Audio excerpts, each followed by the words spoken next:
Okay, we're going to take a look at produced and consumed tags. So what I have right here is a little program, and this is based on pretty much standard setup where we got a output card, a CPU, and an input card, and then we've got a bridge here. So the rack is set up ahead of time. Don't need some of these other things, but it's set up. So what we're going to do is we're going to take the first input here, and when it pushes, or gets activated, it's going to advance a counter. Okay, and then what we want to do is we want to take a counter, and then we're going to create a destination for it. So what this destination is going to be is we're going to call this destination a produced tag. So because this is the produced PLC program, the purpose is we're going to create a produced tag. So if I come to controller tags and I do new tag, I'll call it produced tag. Okay. And then, so the type is going to be a produced tag. And so the connection would be 1, because I'm going to share this with one PLC. If I wanted to share it with multiple PLCs and multiple racks, I'd have to change that number, but it's just going to be 1. So I create a produce, a dent, that's fine because it's a counter and it'll be a dent. And then I can go create, and there it is. So my destination here is going to be produce tag. Okay, so I'll push the button, I get the counter to move up, and it's going to take that value and it's going to move it into produced tag. Okay, so now what I'm going to do is I'm going to take that produced tag and I'm going to share it with another controller, and I'm not going to use a move or anything. I'm not moving this produced tag to the other controller. The other controller is basically going to consume it. Okay, so I'm going to click down here and I'm going to open up my lab called consumed. So here is my consumed, and I've got a little program going, and I need to create a consumed tag. But before I do that, I need to go ahead and set up a little I/O configuration. Notice once again I've got kind of the I/O going right here from a standard setup. But what I'm going to take a look here is I'm going to look at my Ethernet bridge. So this Ethernet bridge I've called consumer, and if you look back at the other one, I had an Ethernet bridge called producer because this was on the producer PLC. So I'm going back to the consumer. So if I just need to look at this because I can't remember what I set the IP address for on that consumer. Hopefully it'll pull up. Oh, I set it for 5. Okay, so this consumer PLC is number 5. Okay, so what I'm going to do right here is I'm going to click on the Ethernet and I'm going to go ahead and add a new module right there. Okay, and so what I'm going to add is I'm going to add a 1756-ENBT. Oops, ENBT. 1756. Where'd it go? Oh, there it is right there. Yes. So there's another bridge. So I add this bridge, and this is the bridge from the other PLC. So a couple things that you want to do is you want to call this go into producer, I guess.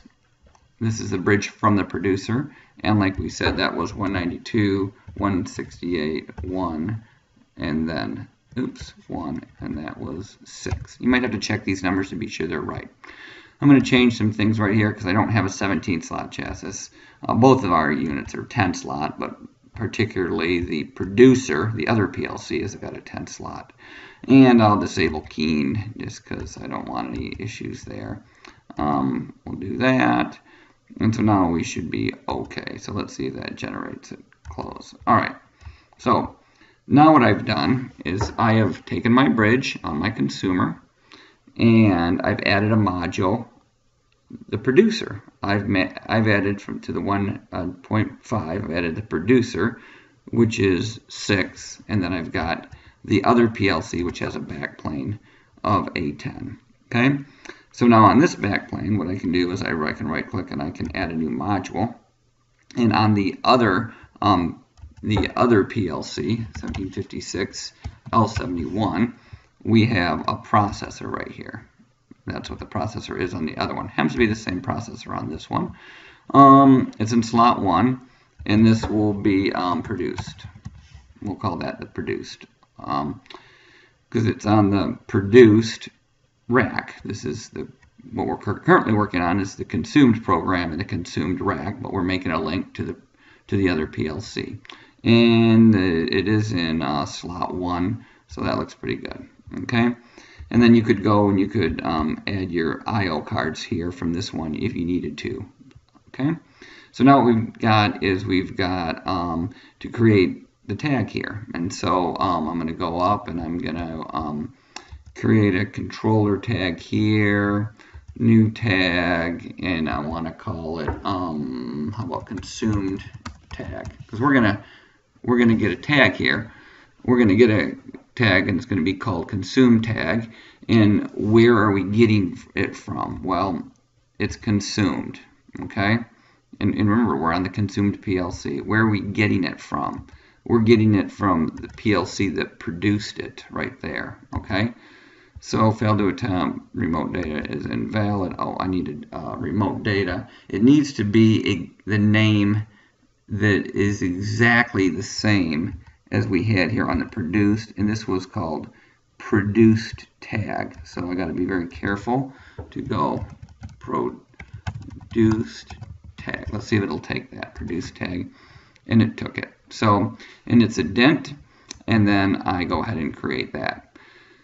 So now what I'm going to do is now I should be able to come here and go to this tag and see what I got, and I have my consumed tag right there, and it likes it.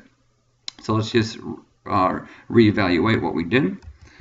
On the produced side, this was the easy part, the producer, basically we created a counter, and it takes the counter value and it moves it into a tag over here that we called produced tag. Okay, and it's a tag that we then want to share. So we don't need to move this produced tag or anything to the other controller. We're just going to share it with the other controller. In order to share it with the other controller, what we did is we went into the consumer, and then what we did, the first thing we did is we told the consumer, the Ethernet bridge, to go and find the producer bridge. Okay, and when we installed that producer bridge, we told it that, hey, that other PLC has a backplane, a 10-slot backplane, and in that backplane it has a produced CPU. Okay, now I do see one little thing here. I see my producer here. I believe that is in slot 6 on that other rack. So we would have put that in slot 6, or we're going to have some problems right there. Okay, so there it was, and we put the PLC. And then in this consumed one, we created a tag, a consumed tag. Where's it getting the data from? Well, it was getting the data from the tag from the other program, and then we had to just create a link to that's what they get it. And then so in this program here, if you were to push that button, the counter would go up. And then if you came and you looked on this other rack that was connected via Ethernet, you would see this number go up, 1, 2, 3, and then the local light would come on. So that's pretty much how to do produced and consumed tags.